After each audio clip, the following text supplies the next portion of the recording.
Good evening, everybody. Welcome to another live edition here on the Rock Pile. I'm excited tonight on the Rock Pile. Tonight, I bring you the second episode of the Beyond the Game podcast. Tonight, this one has a special meaning to me, as many of you that follow the Mohawk Valley Sports Watch.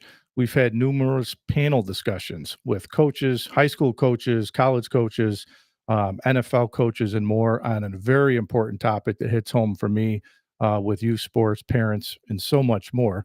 And I'm excited to welcome, he was a coach, author of the book Out of Bounds. Darren Ault's going to join me in just a moment. If you have any questions for the show tonight, you can put them right in the comment box. If you're following us on YouTube tonight, just make sure you hit the subscribe button.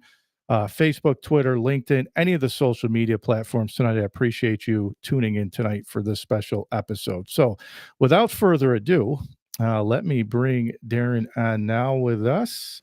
Let me switch this up here. How are you, Coach? I'm doing well, Rocky. How are you? I'm doing great. And as you and I were just recently talking before we came on here tonight, this one hits home for me. We've had numerous discussions about the parents' involvement. I've talked a lot about what I would say is the old school coaches versus the coaches of today's game that I want to get into with you. But first, welcome to the podcast. Thank you very much. I appreciate the platform and the opportunity to share this conversation with you. It is a pretty common thing, more common than most people know, and I'm eager to share the story with you. So, Darren, first, give the audience tonight a little bit of background on yourself. I know longtime coach, you've coached the boys, the girls, the high school level. I know you spent some time in college coaching, but just give our audience a quick overview of yourself. Yeah, my pleasure. I'm a native Californian originally, but I was swept away by a New Jersey girl and ended up in New Jersey for the last, I don't know, since 1994, let's put it that way, when I got out of the Navy.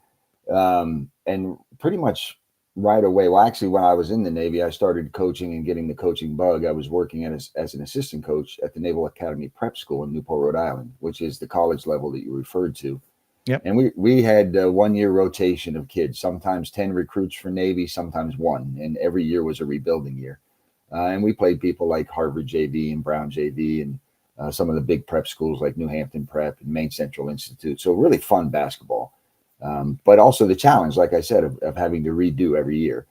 Then when I moved down to New Jersey, I started coaching 7th and 8th grade boys. I did that for about 12 years at a Catholic grammar school called Holy Family.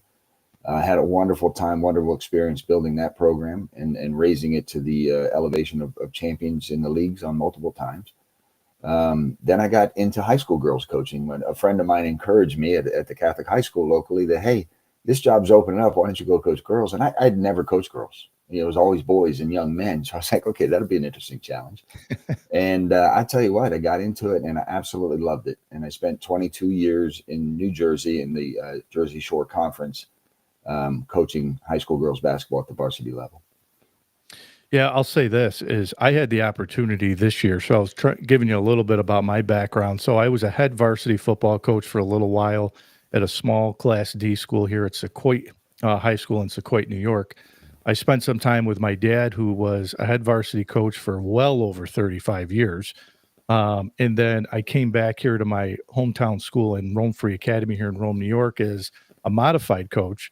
But I spent some time at the youth coach in AAU boys basketball, which I'll get into with that with you here in just a little bit. And then this past year, my daughter, who's only 9 years old, said to me one day, Dad, you've always coached Aiden.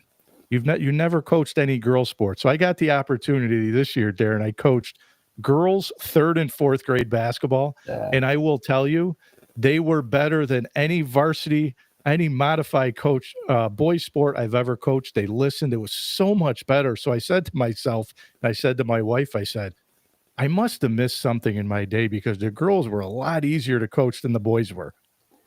Yeah, they're gold. And listen, it's a different style of coaching, a different way of reception between boys and girls. And I enjoyed the heck out of both. But the girls were really special in a lot of ways. And the biggest ways I always said to people, ask me, why don't you ever go back to boys? I said, the girls are sponges. They want to learn. They want to be taught the fundamentals. They function better genuinely as a team. Where the boys, and I don't know if back in my day, it was Reggie Vision every time Reggie Jackson hit a home run or ESPN and the highlights, but they get caught up a lot in the individuality and the ego part of the game, and sometimes that can get in the way unless you're able to break through that. But yeah, I absolutely love coaching girls. So Darren, you come up with the book, the topic, the name of the book, Out of Bounds, Mm-hmm. which I will say I just purchased, so I haven't gotten it in yet to read the full book yet. I've read um, parts that I've seen online. Where did the name Out of Bounds come from for you? What inspired you to write the book? And then the other question is, how'd you arrive at the name? So the inspiration, and first of all, I have to give my wife props because she designed the cover of the book as well. So It's great. It's great. thank you. But the inspiration came from when I was at currently at Modern Day High School. I was about 11 or 12 years into that coaching experience, and I started to notice the couple of years prior to that that engagements with parents, not all of them. I mean, trust me, this is a handful, um, but the engagement with parents where they started to challenge more publicly, more openly the coach's decisions around playing time, starters, etc. Um, the engagements became more negative, more visceral, more hateful in a job where you're trying to, I think, collaborate with parents in helping shape their daughters in this case, or their sons if you're coaching boys, to be good people through the context of a team sport, basketball.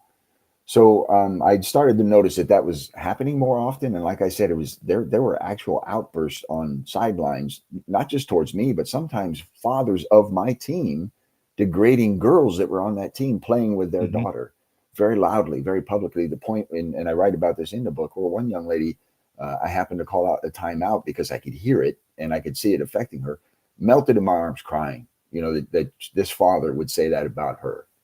Um, so that became kind of the crux or the meat of, hey, there's something going on here, and I was trying to understand it. So I took that opportunity, kind of went backwards through my career to that point, and just thought of those moments, not often but enough to where it stuck, where there were these kind of engagements with parents, and see if I could put any framework around it.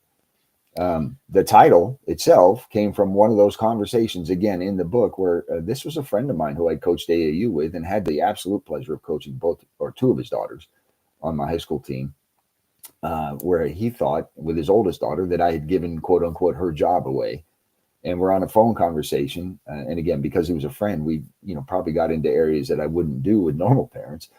But at one point, he just started to get really angry. And I said to him, "You're out of bounds on this one." And then it just kind of dawned on me, wow, that's probably a really good title for a book. Yeah, I had a friend of mine. His father is one of the winningest basketball coaches here in New York State, and I remember he used to tell us, and he's won, I think it was 2 state championships this way. He coached at a small Class D school. Here we go double A, A, B, C, and D, so small school. And he used to say every year he would get voted in by one vote at the board meetings to come back and coach. And here's a guy that won more games than anybody, but Mm, it was never enough. I feel like for us coaches, and I still consider myself a coach, but us coaches, even when you're winning, it was never good enough for parents. When you're losing, they want to throw you out.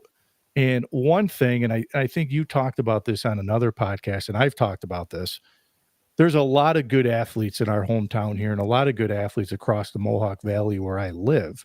And I say this all the time, and I don't downgrade any kid, because if you have the opportunity, Darren, you could play at like a Division 3 level, mm, Division 2, Division 1, junior college. There's a lot of good colleges out there that you can play competitively at, and it's good basketball, right? In your case, you were a basketball coach. But I feel like the parents think that, well, my kid's going to be the next stud player at Duke, or they're going to be the next great football player at Ohio State. The percentages of that happening are so small, right? I think it's like yeah. 1 or 2% of the kids that actually can play at the professional level. But I feel like that's kind of taken over with all these AAU tournaments that go on. You have all these private trainers now that go on. Do you agree with that? Do you think that was one of the big issues with parents? I definitely think it's in the mix of what had started to elevate these engagements, right? You have certainly a lot of people under the hopeful eye that, hey, I can go get a Division 1 scholarship, or my son or daughter can, and to your point, even have ambitions of going to play pro. And for men, that is about 1.3% of of people who do that. And for women, it's actually less than 1% for Hmm. basketball. And professional sports in general, unless you want to be, I think it was ice hockey, there was actually the best odds at around 33% for men and for women. But every other sport, there's only so many people that can continue to elevate or have the skill sets or the mental capacity, because the game is just as much mental as it is physical, to combine all those things together to elevate to the point of being a professional. But parents do get lost in that wash. The challenges around AAU and the cost, since I was an AAU coach, cost has gotten ridiculous. Hmm. Hmm. Not just in what you have to pay to be on a team, but the shoes, and sometimes if you're lucky enough, you're sponsored, and which makes it a business kind of entity. To get into these events is like $90 for a weekend showcase. It's ridiculous, and it's really taking the emphasis and the focus off of the game and the joy and the passion behind it, and learning how to be better as an individual, but most importantly in that team construct. Yeah, I was really fortunate enough. I played for a lot of old school coaches here locally, and in my hometown, we were really known for football Mm, when I played and for a long time. But I grew up what I would say is the old school coaches that had no problem getting in your face. They were very vocal, right? They yelled. hmm But as us players back in the day, and I'm talking probably like in your 80s, 90s, maybe the early 2000s, where it was just part of it. We respected those coaches, and I feel like nowadays, like if you get a coach that gets on a player, at some point you're going to get a call from the athletic director to say, "Hey, Joey's mom called in and said, you were yelling at him in practice and you're not playing him." So I feel like today's generation, and some of my buddies are coaches are going to yell at me when I say this. I think they're soft.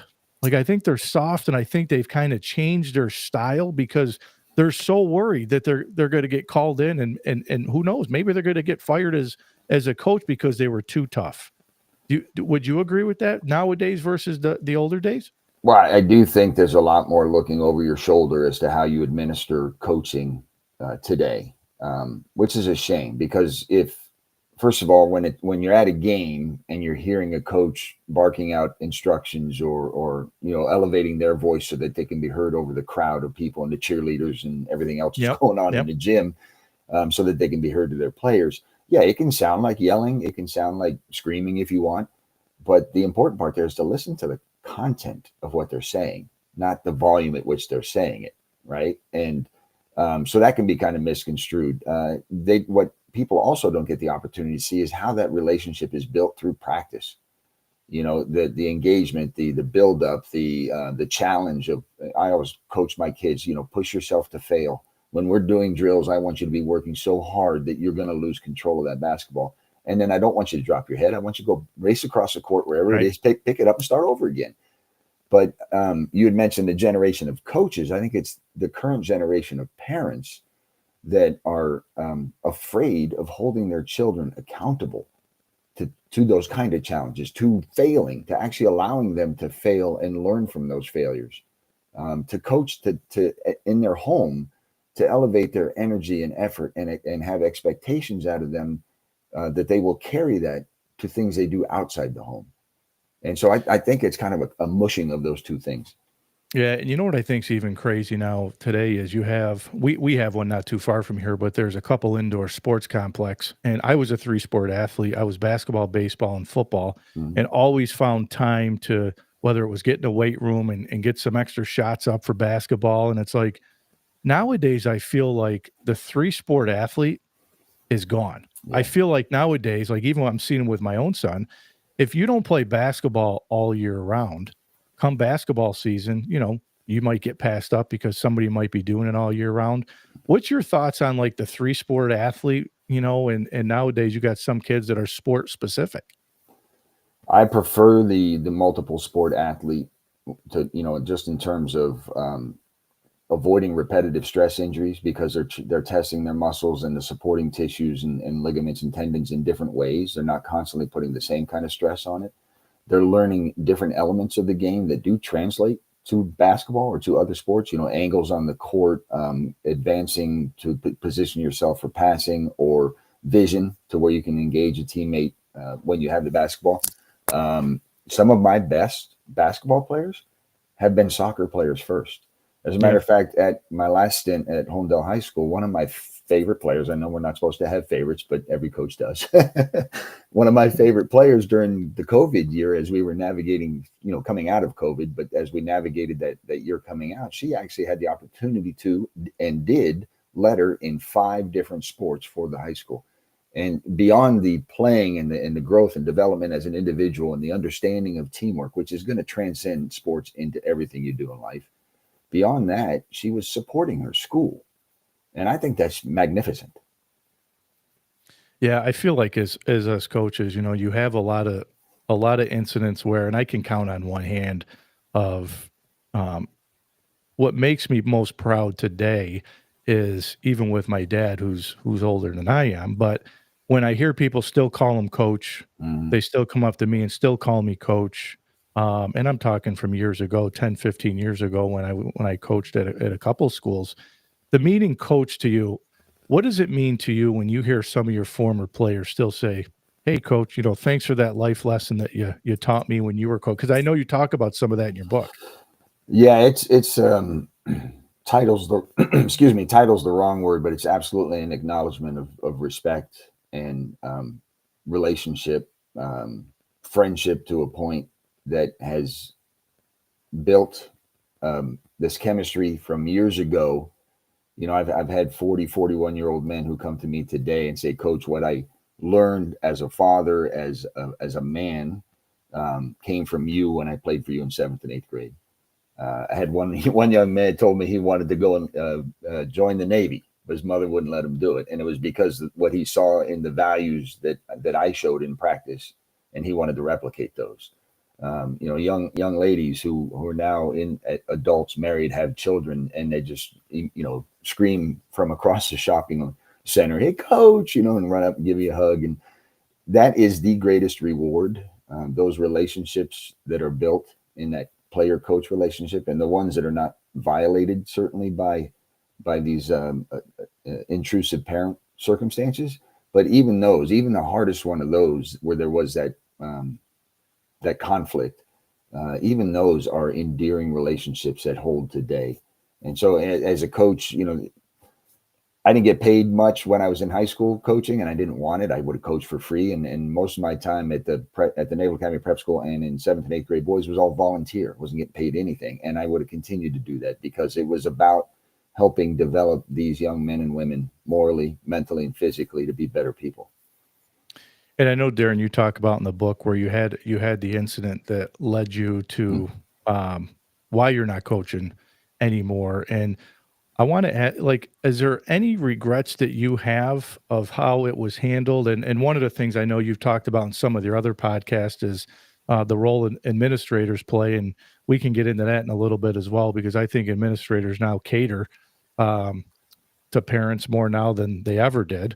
But is there anything that, when you look back on what happened, would you have done anything different? No, because to this day, I'm still not even sure what I did. So I can't say that I would have done anything different. However, if there had been a clear delineation of, hey, this was being perceived or felt that it was, a violation of some kind or another, then I would certainly have looked at it and tried to understand it and tried to modify it. Unfortunately, I was never given that opportunity. The way I coached was a very loving and engaged coach. I wanted the best for my kids, but I also want to let them know fairly they're going to be challenged. I have expectations for you. Your teammates have expectations for you, and we are ultimately accountable to each other. To be the best team we can be. So the respect was always there. And so if there was something that I did wrong, I would have loved the opportunity for it to be identified and to correct it, which I think in any walk of life, anybody would appreciate that opportunity. I say this all the time, and I'll stand by this, but I think that's one of the reasons today. So I'm not a teacher. So teachers in this area always have the priority. So, like, if a teacher applies to a coaching job and I Mhm. apply to a coaching job, some schools will hire the teacher over the one that's not a teacher. Now, some schools do not go by that. Where I was hired for my first coaching job, there were teachers that were interested, but I was hired. So each school has their different policies. I will stand to this day that I think coaches, the good coaches, walk a really, really thin line because of if you do make a mistake or you get on a kid, like I said earlier, the way the administrators have handled a lot of coaches, I think is a reason why to this day a lot of those good coaches don't apply for jobs anymore. They don't want to coach is because they don't want to have to deal with situations like what you're talking about and have to deal with stuff because I feel like they're guilty no matter what. Like what happened to the days where an athletic director can pull you in, sit down with a parent and yourself and say, let's talk about it. Mhm. What happened? I feel like that's gone away. Well, I think in order to have any of those kind of meaningful conversations around conflict or perceived conflict, you have to have somebody to lead through that, especially if they're playing the role of arbitrator or neutral party. Unfortunately, I don't think that exists in a lot of schools today, and it certainly did not exist in Homedale High School at the time when I was incorrectly suspended and then was afforded no due process. Hmm. So, but there was an absolute failure of leadership or just a lack of desire to lead in this perceived conflict that, and I said it in the book, and you probably heard on a couple of podcasts, that if somebody had stepped up to be that leader, to be that representative of both parties, a neutral party, this could have been resolved in a day. Instead, it dragged out for 40 days and ultimately cost me, my coaching career. That season, certainly, which was painful enough, but made me a little leery of getting back involved in youth sports because like you, I didn't work in a school. I don't work Yep. in a school. I never have worked in a school other than the Naval Academy Prep School because that was my assignment coming out of the Yep. Naval Academy at one point. But I had my job, my regular job, and oftentimes would take half a vacation day to be on the bus with the girls to Same go to a here. basketball game. You know the drill. Yeah. And I loved it. I had no regrets about that. I would do that all I could. But at the same time, I'm not afforded, or people like us who coach from that perspective are not afforded any of the safety and the support that a union teacher would get in school. What are your thoughts on the pressure now? I feel like there's more pressure now on athletes than what there was years ago. And again, my son's a seventh grader playing modified baseball right now. And I look at now, like in college with this NIL, where basically it's professional sports. Mhm. The colleges now really aren't recruiting the high school kids anymore because they're getting kids in the transfer portal, which makes it even more harder on the young kids, which is more stressful to the young kids. And I did a podcast on mental health because I think that's gotten out of hand nowadays too. But do you think there's more pressure now on these young kids than what there were years ago? Yeah, I don't think there's any question about that. Just because of the way college sports or collegiate athletics has become a business. It always has been a business. It hasn't been very honest about that, but it has been a business. But even more so now that it's out in the open with NIL and the wild, wild west that the portal has created beyond the Yeah. intent of giving a collegiate athlete the opportunity to, hey, the coach who recruited me is gone. He was a big reason, or she was the big reason I came to this campus. I'd like to go somewhere else. That has completely blown up. And you bring up a great point, Rocky, that, the kids that are in high school looking to get some of these scholarship positions are now secondary and even sometimes Yeah. tertiary to that decision because of the portal kids, because of junior college kids. And if I'm a college coach in some regard, why wouldn't I go look at a more seasoned player first to fill Hmm. any holes I have in my roster, as opposed to bringing in a younger person who's going to need that ramp up period? What were some of the challenges right in your book? Do you have any specific parts of the book that stands out to you that was challenging to write? I Yeah, know it's probably all challenging, right? But you have so many good stories in there, I'm sure.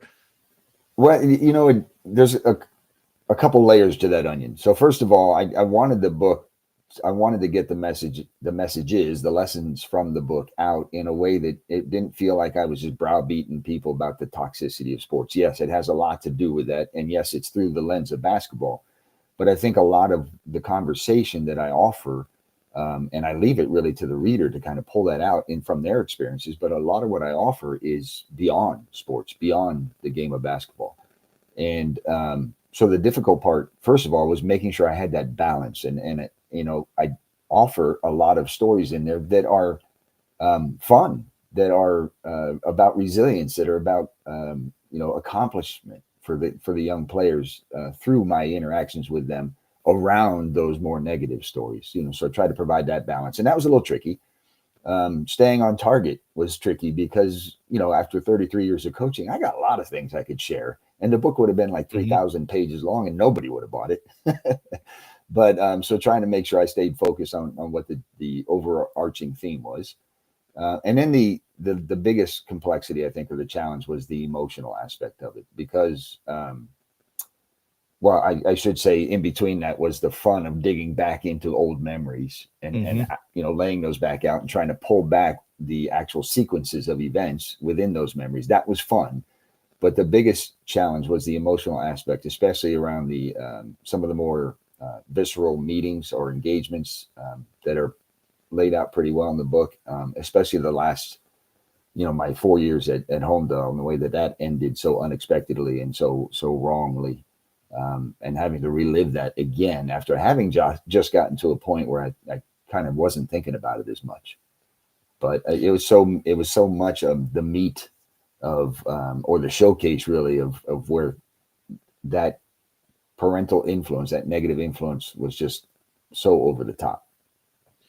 Darren, we were talking before we came on just for a few minutes, and you talked a little bit about you get the opportunity to do a podcast with your son. Yeah, I had the opportunity that to this day I still say it's the best time of my life that I had in coaching. Was I got the opportunity, and I was assistant coach for my dad. And then my dad retired, and then I got him out of retirement when I got my first head job to be one of my assistants. So I had the opportunity to coach with my dad, which was awesome. Some challenging times, yeah. arguing a little bit behind the scenes, but at the end of the day, it was great. Talk to us a little bit about the podcast you host with your son, and the name of it, and what Mhm. type of show is it? So the name of it is Outside the Coach's Box, and it's on Spotify and on YouTube too. Not as a channel, but there are episodes out there. Yep. And it was my son's idea. He came to me one day a couple of years ago, and probably 3 or 4 now, but and said, "Hey, Dad, why don't we do a podcast?" And my first instinct, being Generation X, was, who wants to listen to me talk about anything? But he said, Dad, we talk about sports all the time on the couch, and we go through topics, not just the top scorers and that kind of thing, but talk Yep. about some of the challenges like we just did around NIL, or is Aaron Rodgers going to be on the Steelers? Why or why not? Yep. Those kind of things. And so ultimately, he worked me for a couple of years, punched me like a punching bag until I finally committed to it, and it's been great. He does a really good job with it. He's kind of the creator. He is the creator, and the he runs the studio and does all the publication stuff. And then I Yep. tease him. I tease him by saying I'm the talent, but it's really his, it's really his talent that has allowed us to do it. He's very good at networking. We've had some wonderful guests. Tim Capstraw, the voice of the Nets, was on our podcast. Coach Brian Newberry from Navy football was on our podcast. We've had an NFL official on twice, and now he's on a recurring bit with us around, right after the Super Bowl, just It's talking awesome. about, yeah. So we've had Zoe Brooks from the NC State Wolfpack, girls basketball or women's basketball. She was a local fan favorite from St. John Vianney High School, but we got her on after she went to NC State, and yeah, just a great experience. And I think it's also something that was born out of basketball, my coaching career, because I did have the wonderful opportunity to coach all three of my kids, a son and two daughters, in basketball. Um, my girls from AAU through high school, so there's 6 to 8 years at times where we were together an awful lot. And working through the dynamics. Say, hey, I'm your dad. I love you very much, but I'm your coach when I'm inside these Hmm. lines, and there's a little bit of a dynamic. Still love you very much, but there's different expectations, different challenges, and we have to be able to be on the same page. And then ultimately, to what you said with your father, I definitely had the opportunity at Homedale High School to coach with my son. He was my assistant coach there, and then on the AAU circuit with my oldest daughter. She and I coached together, and then the last stint, she was actually the head coach, and I was the assistant trying to pass the torch, and it was a lot of fun. A lot of fun. Yeah, I got to give my dad some credit because my dad was one of the old school coaches that I talked about earlier with you. But when I graduated from college and I came on with him, I'd like to say my dad was, in football terms, line up in the I formation, run the ball between the tackles, and then I came on and said, "We're going to throw the ball around a little bit." And I'll never forget one game. He said, "If it wasn't for you," he goes, "we might have been throwing the ball 30 times a game." He goes, "I didn't throw that in my whole entire career coaching." So he was able to adapt. So it was fun having dad around.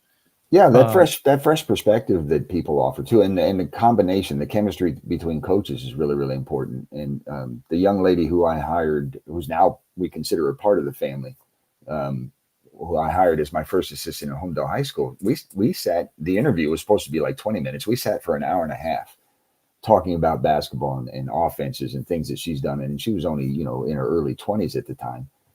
And I was a sponge. I wanted to learn more about, what can mhm. I do to tweak my coaching style or my game, the way I teach the kids that might be better for today's game. And I think a lot of coaches lose out on that opportunity, you know. Darren, one thing I wanted to ask you a little bit about too was, nowadays, we're doing a show like this, but all these social media channels that are out there. Now you got these cell phones that all have Mm. cameras, and I'm trying to go back to when I played. If I would have had the phone that I have now, the Apple phone or the Droids, and you can get on social media, how much in today's game has that impacted too with parents, how they can interact now with coaches and players? I feel like now, even like you watch these guys on the NBA, some of them are tweeting on the Yeah. bench during these games, but social media has taken over. It has. It's definitely part of the problem. And listen, it's a great tool in a lot of respects as well. And like anything else, you have to be able to do things in balance. But certainly, I mean, I remember not that long ago, girls would bring their phones into practice and have them on the bench next to their gear. And every water break, they'd go to their phone first. It was a water break, and they would go to their phone, and then that would advance with social media that they'd start taking selfies during practice. So I tried to adapt it and say, okay, girls, listen, I get it, but during practice, you put the phone in the bag. I do not want to see it. And if I do, we're going to be doing some exercises, right? And then one girl tried to outsmart me. She'd get the Apple Watch, and I noticed she kept looking down at her watch during practice. So that was the next iteration of, okay, we got to manage this. But I think the worst part about social media is how much of it is driven around promoting self. And in the world of sports, even in what we would consider some individual sports, there is a team element to it. And if all you're worried about is promoting self or getting yours or getting your attention, then you're missing the whole picture. And the time that you're spending with your face in that phone, you're missing an opportunity to just get to know a different teammate that, maybe a sophomore came up who you didn't get to play with last year because she's on JV. Well, let me get to learn a little bit more about her. Darren, what would be the message for people listening tonight, and for some that'll listen on the playback, um, or people to read your book? What would be the message you'd want to relate to the audience tonight? Yeah, I think the biggest thing that I was taught at a very young age and tried to bring it into, and then actually because of some of my family background, my parents divorced when I was 3, but the saying around "it takes a village to raise a child" actually resonated with me because there were times where my uncle was my authoritarian. If I ever crossed my mother, she would call my uncle Chuck, and I was like, "Oh," I knew at that point I'd gone too far. But he was also one of my best coaches, one of my best consults in life and in meanings of life. And then the value of teachers. I could go through a long list of teachers that I just truly appreciated and were endeared to them in the way that they taught and the way they got their message across. And same with coaches. And I think a lot of times parents lose that focus today. That they're to be a parent today is even more complex because both parents have to work and to make ends Mhm. meet, and the kids are home alone a lot. So to have that extra set of eyes, that extra voice in their head, which again, it's not all coaches, it's not all teachers, but I would say most of them are focused on how do we help make this child a better person, get them ready for what comes next. So that would really be the message, is to remember that you're not in it alone as a parent. It does take a village to raise a child, and build those relationships around trust and respect. Yeah, and Darren, you just talked a little bit about it, but I wanted to ask you, even in the business world today, I tell my people at work, I'm still a coach. At work, they call me coach. I'm the Mhm. VP of a bus company, and I whether you're on a playing field, a court, or whatever it may be, once a coach, always a coach. Yep. And growing up, I had some mentors that helped me along the way, even in the business field. Who were some mentors for you, whether it be in the business field, the coaching aspect as a player? Who were some of your mentors growing up? Well, I definitely had some teachers that I loved and respected quite a bit, and a lot of times they were the harder ones. They were the ones that kept me on track or pushed my limits to get the most out of me. I remember my Spanish and English teacher in my freshman and sophomore year in high school, Wairika High School in Northern California. It was Doña Lucia Cardosa, and she came from Spain. She was a Spanish immigrant from the time where Franco was the dictator, and fled Spain and came to America. And she was both my Spanish and my English teacher. So imagine that. But she was great and so impactful to my youth that when I went off to the Naval Academy, I would often, like, once every 3 months, I'd send her a letter, just letting her know how I'm doing, and she would write me back. The unfortunate part was it started off all in Spanish, but by the time I got away from Spanish class, it became kind of partially Spanish, partially English. Some great coaches along the lines. In basketball, I had Mr. Sly and Mr. Pontoni in back-to-back years, 7th and 8th grade year, who totally different kinds of coaches, but very impactful.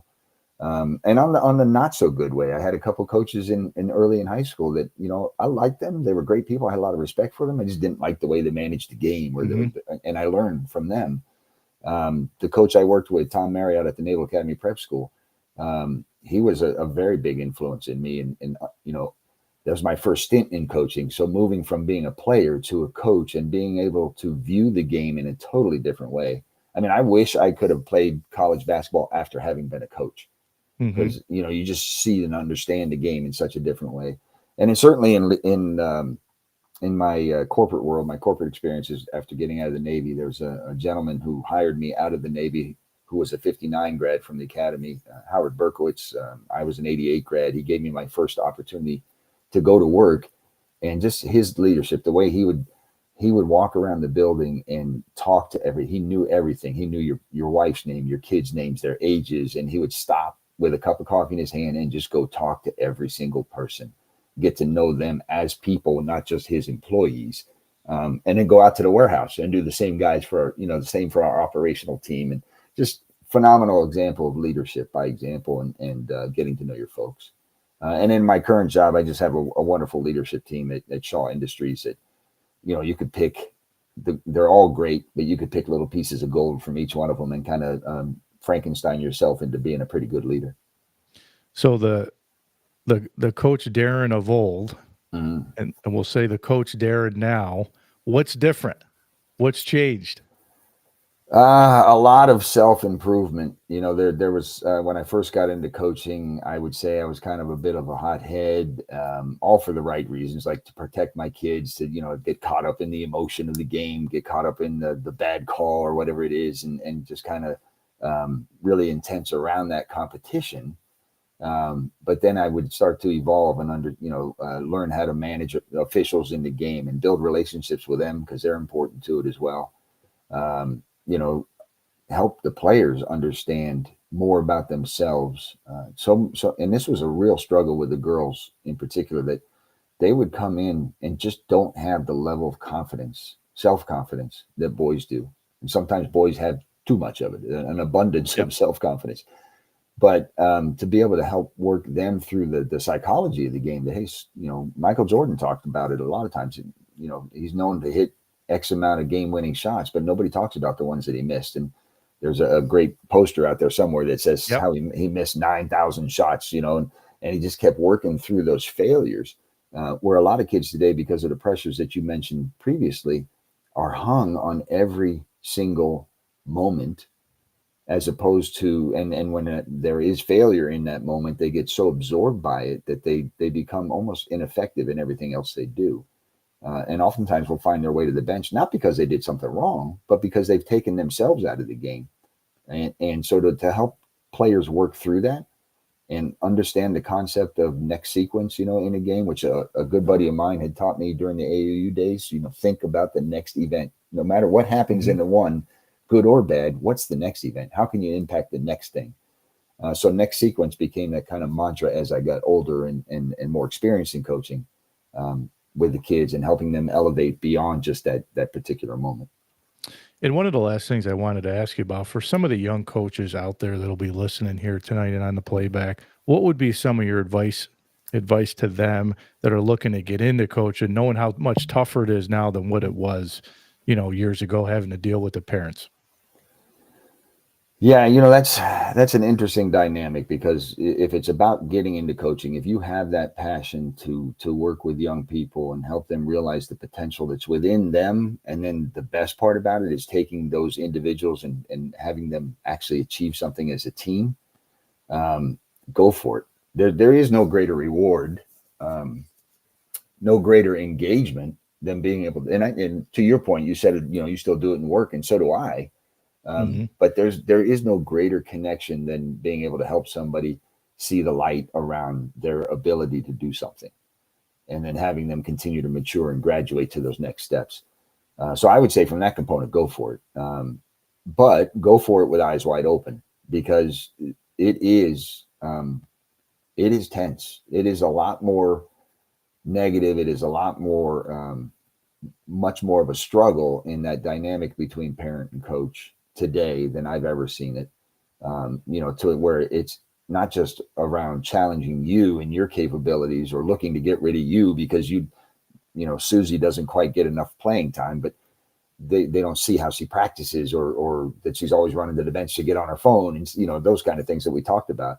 Um, so be wide open, and the biggest message I would say to both parent and coach in that relationship is give each other some grace when you're in these moments of as a parent as to challenging or asking why. Well, think about where that coach is coming from in their perspective. They're seeing your son or daughter every day in that particular context. You are not, right? It would be almost like me as a coach coming into your dinner table and trying to tell you how to parent your child. Like, Mhm.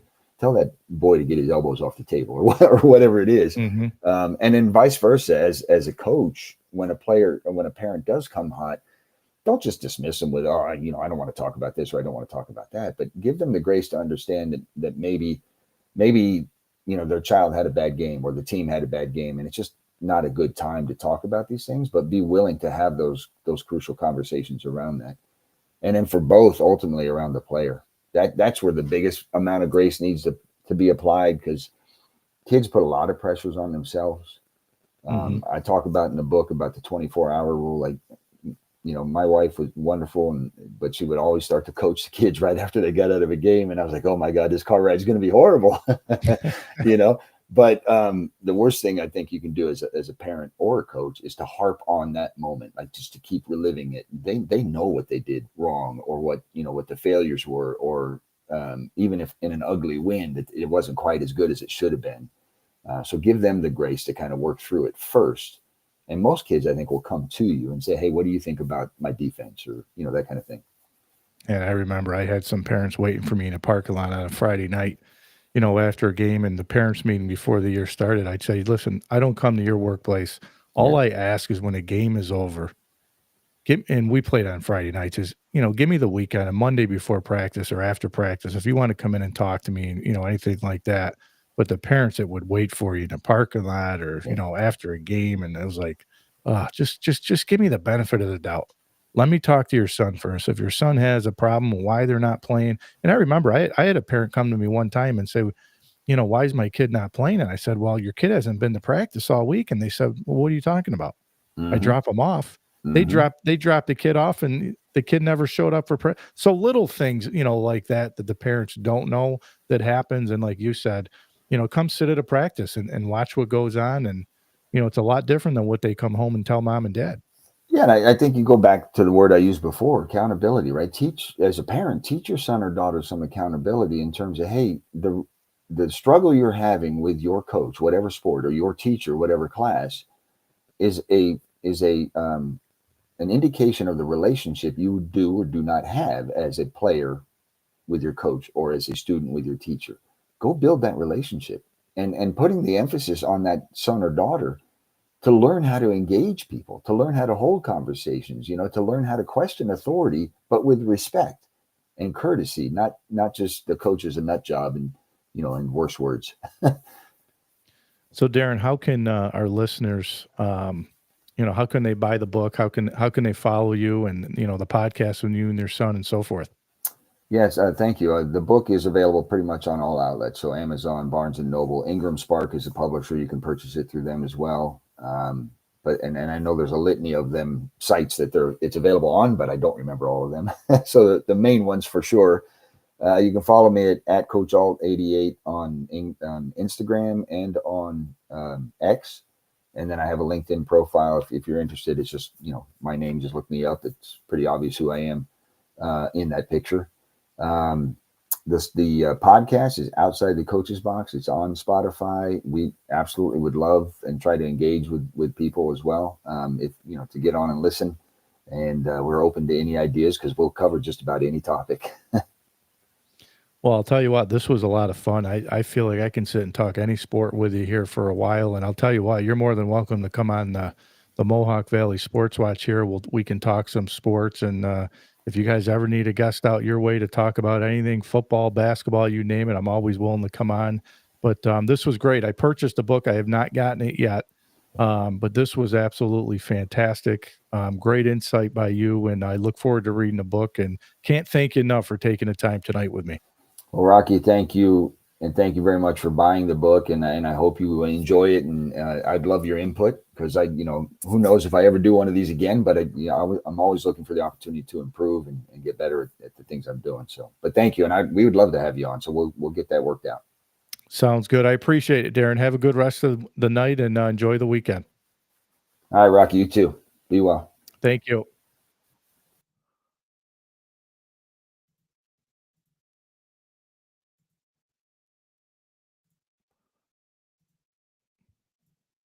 Sorry, guys. I was trying to switch in between screens there, but hopefully enjoyed tonight. Darren was great. Was just talking to him before we came on live here tonight, and really good insight behind his book, Out of Bounds. Again, I'll post all that where you can purchase his book and so forth. So I appreciate him coming on here tonight. I'll let you know when the next guest will be joining me on the Beyond the Game podcast. Right now, I'm shooting for every couple weeks. Right now, I'm booked through the end of June for this show. I'll let you know when we do the next Mohawk Valley Sports Watch. We're looking at possibly doing one this Sunday night, but I got to see what the guys are doing.